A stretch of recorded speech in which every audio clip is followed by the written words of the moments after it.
मैंने जो किया वो सही था? और क्या मैं जो अब करने जा रही हूँ वो सही है? न जाने आगे क्या होगा।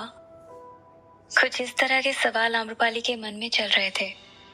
इसी वजह से वो ठीक से आराम भी नहीं कर पा रही थी और बार बार बिस्तर पर करवटें बदल रही थी।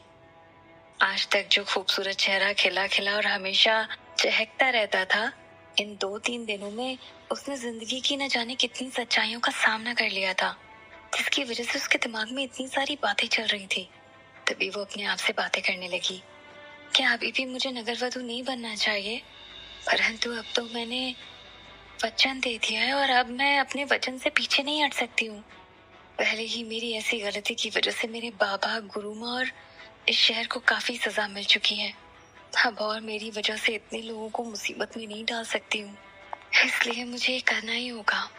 तभी उसके कक्ष की तरफ आते हुए किसी के कदमों की आहट उसे सुनाई दी और उसने जब मुड़कर दरवाजे की तरफ देखा तो एक दासी वहां खड़ी थी, जिसने आकर कहा, आम्रपाली जी, ये लीजिए, कुछ भोजन कर लीजिए। कल सुबह आपको नगरवधू की गद्दी पर भी बैठना है, जिसके लिए कल शाम को एक बहुत बढ़िया जश्न भी रखा गया है।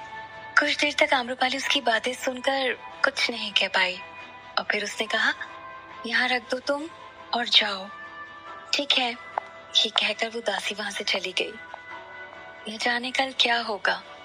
आम्रपाली के जहन में बस यही सवाल घूम रहे थे, क्योंकि उस दिन उसने जो श्रीमालू के कक्ष का दृश्य देखा था, उसने उसे अंदर तक झकझोर दिया था। उसे समझ नहीं आ रहा था कि वो अब क्या करेगी। तो आज उसे भोजन कहाँ से भाता, इसलिए वो पूरी रात भूखी प्यासी वहां करवटें बदलती रही। सुबह होते ही आम्रपाली के कक्ष में एक दासी ने आकर कहा, ये लीजिए, महाराज ने वस्त्र और आभूषण भिजवाए हैं, आप जल्दी से तैयार हो जाइए। ये कहकर वो दासी वहां से चली गई और फिर एक दासी तैयार होने में उसकी मदद करने वहां आई, जिसने आम्रपाली के चेहरे पर एक अजीब सा भाव देखकर कहा, क्या हुआ देवी? आम्रपाली अभी भी कहीं खोई खोई सी थी, इसलिए उसने दासी के प्रश्न को सुना ही नहीं। तभी उस दासी ने उसके करीब जाकर कहा, क्या हुआ देवी? चलिए, मैं आपको तैयार होने में आपकी मदद किए देती हूँ। तब जाकर आम्रपाली ने ये बात सुनी और कहा, नहीं, मैं अपने आप तैयार होकर आती हूँ। और फिर जब वो वस्त्र और आभूषण पहनकर तैयार हुई तो ऐसा लग रहा था मानो अभी अभी कोई अप्सरा स्वर्ग से उतर कर आई हो। और फिर उसे राजसभा में ले जाया गया। आज भी राज दरबार को खूब अच्छे से सजाया गया था। चारों तरफ महकते फूलों की खुशबू से सजा राज दरबार महक रहा था। ढोल नगाड़ों की आवाजों से सारा वैशाली झूम उठा। फिर से एक बार वैशाली में वही चहल पहल नजर आ रही थी, जो आम्रपाली के जाने से कहीं खो सी गई थी। और आज फिर से आम्रपाली को नगरवधू की गद्दी पर बैठते हुए देखने के लिए पूरे वैशाली के पुरुष राज दरबार में मौजूद थे। और जैसे ही आम्रपाली को राज दरबार में लाया गया तो सबकी नजरें उसे ही देख रही थी। एक पल के लिए तो गिद्ध जैसी आंखें अपनी तरफ देखकर उसे ऐसा लग रहा था मानो अभी के अभी यहाँ से भाग जाऊं, परंतु वो ऐसा कर नहीं सकती थी, इसलिए चुपचाप आकर खड़ी हो गई। उसके मन में न जाने कितने विचार चल रहे थे। तभी कहीं से उसे वो नकाबपोश फिर से वहीं भीड़ में नजर आया, जिसे देखकर आम्रपाली के दिमाग में ख्याल आया, आखिर ये नकाबपोश है कौन, जो हर जगह सबकी नजरों से छुपकर उसे देखता रहता है। उस नकाबपोश की मुस्कान देखकर ऐसा लग रहा था जैसे वो कहना चाहता हो, देखा, तुम्हें यहाँ लौट कर आना ही पड़ा। इस प्रथा से आज तक वैशाली में कोई नहीं बच पाया है। तभी उसे गद्दी पर बैठने का ऐलान किया गया और उसके गद्दी पर बैठते ही चारों तरफ तालियों की गड़गड़ाहट सुनाई दे रही थी। आज न जाने क्या होगा। उसकी खूबसूरती के चर्चे पूरे वैशाली में हो रहे थे। कितनी खूबसूरत है ना। अब इसे पाने के लिए हमें आपस में लड़ना नहीं होगा। हमारे महाराज ने आखिरकार इसे ढूंढ ही लिया। कुछ इस तरह की बातें राज दरबार में सुनाई दे रही थी, क्योंकि अभी तक किसी को पता ही नहीं था कि आम्रपाली खुद वहां आई थी और उसने अपने बाबा को आजाद करवाने के लिए फैसला लिया था। जैसे ये बात आम्रपाली के कानों तक पहुंची तो जिस खूबसूरती की लोग तारीफ करते थकते नहीं थे, उसी खूबसूरती को वो कोस रही थी। क्यों दिया भगवान ने मुझे खूबसूरत यौवन? अगर आज मैं इतनी खूबसूरत नहीं होती तो शायद इस गद्दी पर मैं नहीं होती और अपने बाबा के पास आराम से जी रही होती। जिस दिन के डर से मेरे बाबा और मेरी माँ अम्बे ने मुझे इतने साल दुनिया से छुपा कर रखा, आखिर वो दिन आ ही गया। बस अभी कुछ ही देर में आम्रपाली को राज घुंघरू पहनाए जाएंगे और फिर वो हमेशा के लिए इस नगर की नगरवधू बन जाएगी, जिसके नृत्य को देखने के लिए न जाने कहां कहां से राजा आने वाले थे। जब उसके पैरों में राज घुंघरू पहनाए गए तो उसके सामने श्री मालू के कक्ष का दृश्य घूमने लगा, जिसे देखकर उसकी रूह कांप उठी थी। ऐसा लगने लगा जैसे अब उसके साथ वही होगा जो उस दिन श्री मालू के साथ हो रहा था। राज घुंघरू पहनते ही मंत्री ने ऐलान किया कि आज रात बाकी राज्यों से आने वाले राजाओं के सामने नगरवधू बनने के बाद आम्रपाली पहली बार नृत्य पेश करेगी और फिर हर बार की तरह नई नगरवधू के साथ पहली बार उन खास पलों का आनंद लेने का अधिकार सबसे पहले इस राज्य के राजा का है। इसलिए आज भी सभा यही समाप्त की जाती है। ये सुनकर तो जिससे आम्रपाली के हाथ पैर कांपने लगे थे, जिसने अभी तक इस शहर को ठीक से देखा नहीं था और कुछ दिनों में उसके साथ न जाने कितनी घटनाएं घट चुकी थी। उसे पूरी सुरक्षा के साथ कक्ष में लाया गया। वहां जाते ही उसने जल्दी से अपने कक्ष का दरवाजा बंद किया और वो वस्त्र और आभूषण उतारकर जोर जोर से रोने लगी और अपने आप को कोसने लगी। मैंने उस दिन बाबा की बात मान ली होती तो आज मुझे ये दिन नहीं देखना पड़ता। भगवान, क्या इतना सुंदर शरीर देने के लिए ये सजा दी जाती है? अगर खूबसूरत होने के लिए सजा दी जाती है तो भगवान, मेरी आपसे प्रार्थना है, आप किसी को ऐसी खूबसूरती का वरदान मत देना तो अच्छा ही होगा। खैर, अब जो फैसला वो ले चुकी थी उससे वो पीछे नहीं हट सकती थी। इसलिए उसने अपने आप को समझाया और कहा, मुझे इस नगर की शांति और अपने बाबा को बचाने के लिए बलिदान देना ही होगा। उसके बाद कुछ ही देर में उस समारोह का वक्त भी हो गया था, जिसके बारे में राज दरबार में ऐलान किया गया था। फिर आम्रपाली को उस नगर की नई नगरवधू की तरह सजाया गया और उसे उस राज दरबार में पेश किया गया। जब उसने उन घुंघरुओं को अपने पैरों में बांधा तो उसे वो घुंघरू याद आ गए जो उसे अम्बे माँ ने गुरु माँ के रूप में दिए थे। उसी के साथ उसके मन में विचार आया कि इस कला को पाने के लिए मैंने अपनी गुरु माँ को वचन दिया था और उस वचन के टूटते ही मेरी गुरु माँ मुझे छोड़कर चली गई। अब ये कला और मेरा सौंदर्य मेरे लिए एक अभिशाप बन चुका है, जिसे मुझे ना चाहते हुए भी सहन करना होगा। जो कला उसकी जिंदगी का सबसे खूबसूरत तोहफा थी, उसे क्या पता था कि उसकी वजह से उसे इस तरह सबके सामने इस रूप में आकर खड़ा कर देगी। राज दरबार में कदम रखते ही उसकी खूबसूरती को देखकर बाकी राज्यों से आए राजाओं के तो जैसे होश उड़ गए। उसकी खूबसूरती ने सबके मन में उसे पाने की इच्छा को और भी बढ़ा दिया। ये देखकर राजा को भी बहुत खुशी हुई और वो सोचने लगे, अब बहुत जल्द हमारे राज्य का खजाना भी बढ़ जाएगा और हमारा राज्य जिसके कमजोर होने का हमें डर था, अब वो भी नहीं रहेगा। जैसे ही आम्रपाली ने नृत्य करना शुरू किया, वहां मौजूद सभी लोगों ने तालियां बजाकर उसकी वाहवाही की। सारा माहौल तालियों की गड़गड़ाहट से गूंज गया। नृत्य करते हुए उसके मन में एक ही विचार था, क्या इस दिन के लिए उसने ये कला सीखी थी? न जाने क्या हो गया था मेरी अकल को जो मैंने उस समय वो फैसला लिया। वो उस पल को कोसने लगी जब उसने बाबा को बिना बताए इस राज दरबार में आकर नादानी में नगरवधू की प्रतियोगिता में भाग लेने का ऐलान कर दिया था। परंतु भाग्य से बढ़कर क्या हो सकता है? अब तो उसे अपना भाग्य समझकर उसे करना ही होगा ये सब। और फिर तबले की थाप कान में पड़ते ही वो न जाने कहाँ खो गई और जैसे ही उसने सबके सामने नृत्य करना शुरू किया तो चारों तरफ उसकी वाहवाही की बातें सुनाई देने लगी और राजा ये माहौल देखकर बहुत खुश हो गए और वो ऐसी नाची कि उसके घुंघरू टूटकर बिखर गए और उसी के साथ उस पर किसी ने मोतियों की माला फेंकी तो किसी ने हीरो का हार।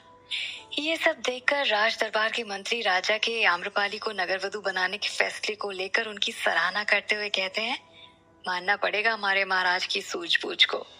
उन्होंने आम्रपाली को वैशाली की नगरवधू घोषित करके बहुत अच्छा किया। अगर इसी तरह दूसरे राज्यों के राजा खुश होकर अपना धन लुटाते रहेंगे तो हमारी वैशाली के खजाने को बहुत जल्द भरने से कोई नहीं रोक पाएगा। उसके पास बैठे मंत्री ने कहा, सही कह रहे हैं आप, अब तो वैशाली के पुरुष भी प्रसन्न और दूसरे राज्यों के राजा भी। इस तरह की बातें जब आम्रपाली के कानों तक पहुंची तो उसे ऐसा लगा मानो उसके सीने पर न जाने किसी ने खंजर चला दिया हो। परंतु अब पछताने से क्या होता है? अब तो उसे अपने बाबा की जान और इस वैशाली की खुशी के लिए सब करना ही होगा। और फिर नृत्य समाप्त होने के बाद एक ऐलान हुआ, आज रात सबसे पहले नई नगर वधू के साथ रात बिताने का हक सिर्फ राजा का है। उसके बाद ही कोई और पुरुष उसे छू सकेगा। ये सुनकर तो आम्रपाली का रोम रोम कांपने लगा। कुछ देर बाद आम्रपाली को जब कमरे में ले जाया गया तो ऐसा लग रहा था जैसे वो बाहर से तो काफी शांत नजर आ रही थी, परंतु उसके मन में न जाने कितने तूफान उठ रहे थे। आज रात न जाने क्या होने वाला है, ये सोचकर उसका हाल बहुत बुरा था। ये सोचते सोचते न जाने कब रात हो गई, आम्रपाली को पता भी नहीं चला। आज रात वैशाली के पुरुषों के लिए शायद खुशी की रात थी, लेकिन आम्रपाली के लिए इस रात से ज्यादा काली रात इससे पहले उसकी जिंदगी में नहीं आई थी। एक तरफ वैशाली में प्रतियोगिता वाले दिन की तरह चारों तरफ खुशियों की लहर दौड़ रही थी। एक बार फिर सब एक दूसरे के साथ खुशी और हर्षोल्लास के साथ आम्रपाली के बारे में चर्चा कर रहे थे। वहीं आम्रपाली के लिए तो वो किसी अमावस्या की काली रात से कम नहीं थी। उसे ऐसा लगा जैसे उसकी जिंदगी ही बदल जाएगी। कल तक जो लड़की अपने बाबा के आंगन में हंसती खेलती चार दीवारी के अंदर घूमती नजर आती थी, अब न जाने उसे कितने पुरुषों के सामने अपने आप को रोज छलनी होना पड़ेगा। उसका ज़मीर उसे अभी भी ये करने की इजाजत नहीं दे रहा था। उस रात नगरवधु की सच्चाई से अनजान होने की वजह से उसने जो फैसला किया, उस फैसले ने उसकी जिंदगी को पूरी तरह से बदल कर रख दिया। परंतु अब जब वो आग में कूद ही चुकी थी तो उसे जलने से कैसे बचाया जा सकता था। कुछ इस तरह के विचार उसके मन में आ रहे थे कि उसके कक्ष का दरवाजा खुला और राजा वहां आए। काफी रात हो चुकी थी, इसलिए राजा अपने साधारण वस्त्रों में वहां आए थे और राजा को ऐसे वस्त्रों में देखकर आम्रपाली के दिल की धड़कनें बहुत तेज हो गई। उसे कुछ समझ नहीं आ रहा था कि वो अब क्या करेगी।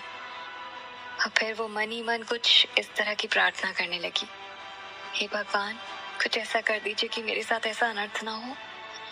उसे ऐसा देख राजा समझ गया कि वो क्या सोच रही है और तभी पीछे से राजा ने अलग ही अंदाज में कहा, देवी क्या बात है, आप मुझे यहाँ देखकर डर गई ना? मैं समझ गया हूँ, पर आप जो सोच रही हैं ऐसा बिल्कुल भी नहीं है। मैं तो आपसे आज यहाँ धन्यवाद कहने आया हूँ, क्योंकि कल आप यहाँ वापस आ गई और आपने आज वैशाली की नगरवधु की गद्दी पर बैठने के बाद बल्कि राज्यों के राजाओं के सामने जो नृत्य पेश किया, उसे देखकर वो राजा काफी खुश हुए। ये सब देखकर मुझे बहुत अच्छा लगा, क्योंकि ये वैशाली के सम्मान के लिए बहुत आवश्यक था, वरना वैशाली को शायद शत्रुओं से कोई नहीं बचा पाता। इतने सालों से चली आ रही इस प्रथा के बारे में तो मैं कुछ नहीं कह सकता हूँ, परंतु आपका धन्यवाद जरूर करना चाहूंगा कि आपने यहाँ आकर वैशाली के सम्मान की रक्षा की और अब इस नगर की नगरवधु बन गई। तभी कुछ देर तक राजा की बातें चुपचाप सुनने के बाद आम्रपाली ने गहरी सांस लेते हुए कहा, और वो मेरे बाबा? तभी राजा ने बीच में उसकी बात काटते हुए कहा, आप चिंता मत कीजिए, एक बार सजा सुनाने के बाद मैं उसे वापस तो नहीं ले सकता हूँ, इसलिए उनकी सजा तो माफ नहीं हो सकती, परंतु आपने नगरवधु की गद्दी पर बैठकर अपने वचन का पालन किया है, इसलिए आज मैं आपको वचन देता हूँ कि मैं आपके बाबा को ढूंढने के लिए उनके पीछे कोई सैनिक नहीं भेजूंगा। इस तरह मेरा राजा का कर्तव्य भी पूरा हो जाएगा और आपसे किया हुआ वादा भी। और वैसे भी मैंने ये सब इस नगर की भलाई के लिए किया है। आपने तो देख ही लिया होगा कि किस तरह आप जब यहाँ से प्रतियोगिता में भाग लेने का ऐलान करने के बाद अपने पिता से मिलने गई थी, तब भी राज दरबार में कितना शोर हो गया था। और फिर प्रतियोगिता जीतने के बाद आप जब यहाँ से भाग गई तो शायद आपको नहीं पता कि इस नगर की क्या हालत हुई थी।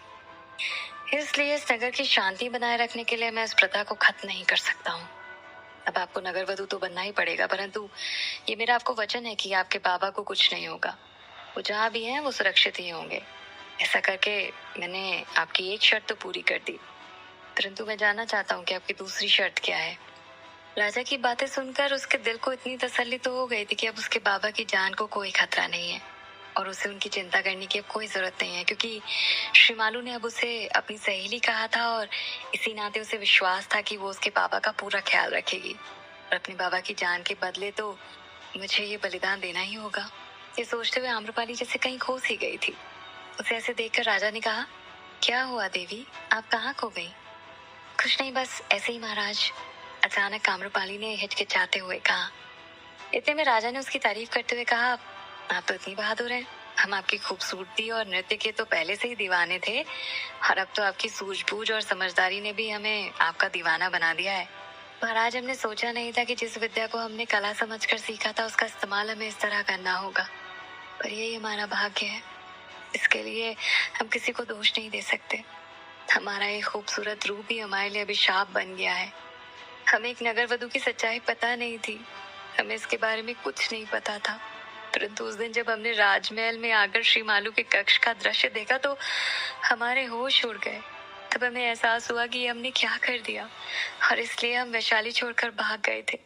परंतु हमें क्या पता था कि हमारा ये सुंदर रूप ही हमारे जीवन का सबसे बड़ा अभिशाप बन जाएगा। जहां भी हम जाते हैं वहीं हमारे सुंदर रूप की वजह से हमारे अपनों को खतरा हो जाता है, वो खतरे में पड़ जाते हैं। इसी वजह से हमने अपनी गुरु माँ को भी खो दिया। इसलिए हमने वैशाली वापस आने का फैसला भी लिया, क्योंकि हम अपने बाबा को नहीं खोना चाहते थे। और अब इसे हमने अपना भाग्य मान लिया है, इसलिए आप चिंता मत कीजिए। हम यहाँ से अब कहीं नहीं जाएंगे और वैशाली की नगर वधू होने का हमारा जो कर्तव्य है उसे जरूर पूरा करेंगे। बड़ी बहादुरी के साथ आम्रपाली ने ये सब कह तो दिया, लेकिन उसके अंदर की आत्मा भी बहुत डरी हुई थी। कल जब उसे दूसरे किसी राजा को खुश करने के लिए उसके पास भेजा जाएगा तो वो क्या करेगी। हर पल बस उसे यही डर सता रहा था, परंतु वो अपने दिल का ये हाल किसी को बयां नहीं कर सकती थी। इसलिए अब उसके पास इसे अपना भाग्य समझकर अपनाने के अलावा कोई और रास्ता था ही नहीं। ये सुनकर राजा ने मुस्कुराते हुए उसकी तरफ देखकर कहा, आपको हमसे डरने की कोई जरूरत नहीं है। आपको यहाँ कोई भी तकलीफ हो तो आप हमें बेझिझक बता सकती हैं, और हम तो आपकी दूसरी शर्त जानना चाहते हैं। पहली तो हमने पूरी कर दी, अब हमें आपकी दूसरी शर्त भी बता दीजिए ताकि हम उसे पूरा करने की कोशिश कर सकें। आम्रपाली ने जब ये सुना तो वो कुछ देर के लिए कुछ सोचने लगी, परंतु फिर उसने जवाब दिया, महाराज आप चिंता ना करें, मैं वक्त आने पर वो शर्त भी आपको जरूर बताऊंगी, लेकिन अभी मैं आपको वो शर्त नहीं बता सकती हूँ। ये सुनकर राजा ने कहा, ठीक है देवी, जब भी चाहें मुझे बेझिझक अपनी वो शर्त बता दीजिएगा। अब आप विश्राम करें, हम चलते हैं। ये कहकर राजा वहां से जाने लगे। राजा को वहां से जाते देख आम्रपाली के दिल को तसल्ली हुई, पर अभी भी उसके दिल में यही था कि आज तो भगवान ने राजा को उसके पास भेजा जिसने उसके साथ कुछ नहीं किया, परंतु जब कल उसे किसी राजा के सामने जाना होगा तो क्या होगा। यही सोच सोचकर उसकी आंखें बंद होने का नाम ही नहीं ले रही थी। क्या आम्रपाली अपने इस वचन को निभा पाएगी या फिर से वैशाली छोड़कर भाग जाएगी। क्या श्री मालू सच में उसके बाबा का ख्याल रखेगी। जो लड़की किसी पुरुष के सामने जाने से इतना घबरा रही है, क्या वो नगरवधू होने का कर्तव्य पूरा कर पाएगी या फिर नहीं, और क्या होगी उसकी दूसरी शर्त। ये सब जानने के लिए हमारे साथ सुनते रहिए आम्रपाली की कहानी। आम्रपाली।